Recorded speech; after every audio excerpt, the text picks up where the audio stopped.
ഒരു ചോദ്യം വായിക്കാം. രണ്ട് സംഖ്യകൾ തമ്മിലുള്ള അംശബന്ധം 4:7 ആണ്, 4:7 ആണ്. ഈ സംഖ്യകളുടെ തുക 110 ആണ്.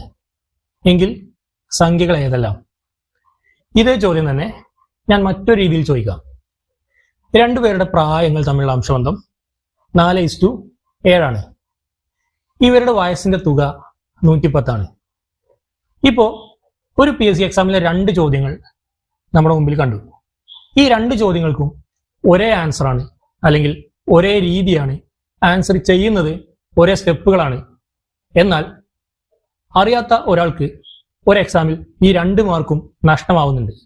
അപ്പോൾ ഇത്തരം ചോദ്യങ്ങൾ, അല്ലെങ്കിൽ അംശബന്ധം, അനുപാതം, പ്രായം, ഇതുമായി ബന്ധപ്പെട്ടൊക്കെ വരുന്ന ചോദ്യങ്ങൾ ലോജിക്കായിട്ട്, അല്ലെങ്കിൽ കൺവെൻഷണൽ മെത്തഡ് അല്ലാതെ നമ്മൾ എക്സോ വൈയോ ഒന്നും കൂടാതെ സിമ്പിൾ ആയിട്ട് എങ്ങനെ സോൾവ് ചെയ്യുക എന്നുള്ളത് നമ്മൾ ചാനലിൽ അപ്ലോഡ് ചെയ്തിട്ടുണ്ട്. സോ റേഷ്യോ പ്രൊപ്പോർഷൻസിന്റെ മുഴുവൻ വീഡിയോ കണ്ടു കഴിഞ്ഞാൽ നിങ്ങൾക്ക് ഇതുമായി ബന്ധപ്പെട്ട ഒരുവിധം എല്ലാ സംശയങ്ങളും സോൾവ് ആകും. സോ വീഡിയോ നിങ്ങൾക്ക് കാണാവുന്നതാണ്. അപ്പോൾ ഇതുപോലുള്ള ട്രിക്കുകൾക്കും അല്ലെങ്കിൽ എളുപ്പത്തിൽ ആൻസർ കണ്ടുപിടിക്കാനുള്ള മെത്തേഡുകൾക്കൊക്കെ ആയിട്ട് നമ്മുടെ ചാനൽ സബ്സ്ക്രൈബ് ചെയ്യുക. So okay friends.